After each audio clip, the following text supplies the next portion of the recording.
Это крылья, думаешь? мақомоти Русия гуфтанд сабабҳои суқути ҳавопайморо таҳқиқ мекунанд. Президенти Украина рӯзи 24 август эълон кард, ки Киев дар марги Евгений Пригожин даст надорад.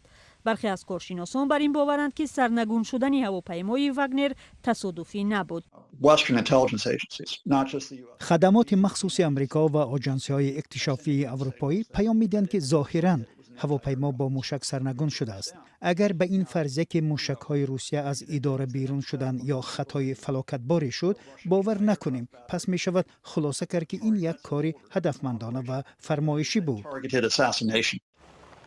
ошуби 2 моҳи пеши Пригожин бар зидди фармондеҳони баландрутбаи Русия ҳадсу гумонҳоро дар атрофи марги ӯ бештар кардааст.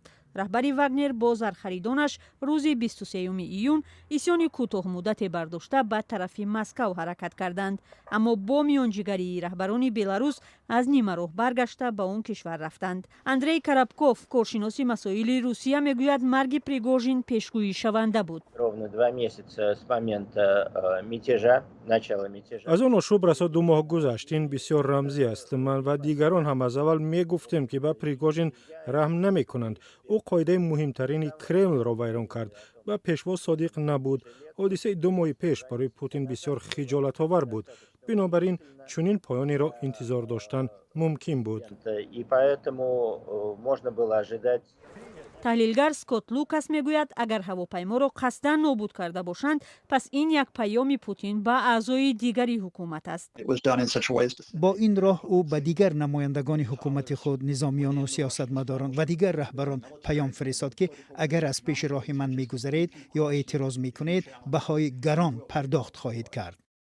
ба андешаи таҳлилгарон, агарчи марги раҳбари Вагнер ба фоидаи Владимир Путин хоҳад буд, вале айни замон кушта шудани Пригожин, ки бо ҷалби зархаридон дар ҷанги Русия дар Украина нақши муҳим дошт, эҳтимол ба нафъи низомиёни кишвар нест. Пригожин показал себя, как к нему не относиться. Пригожин худро ҳамчун раҳбар ва фармондаи корсоз нишон дод. ҳоло шояд назорат шадидтар ва талабот аз фармондеҳон бештар шавад. ба ҳар ҳол ин тағйирот метавонад ба коҳиши самаранокӣ ва аз даст додани назорат ба зархаридони Вагнер ва низомиёни дигар сохторҳо сабаб шавад. рӯзи панҷшанбе Путин ба хонаводаҳои қурбониёни суқути ҳавопаймо изҳори ҳамдардӣ кард ва гуфт Пригожин шахси боистеъдод буд, аммо ба хатогиҳои ҷиддӣ роҳ дод. раиси ҷумҳури Русия 2 моҳ пеш ӯро хоин хонда буд.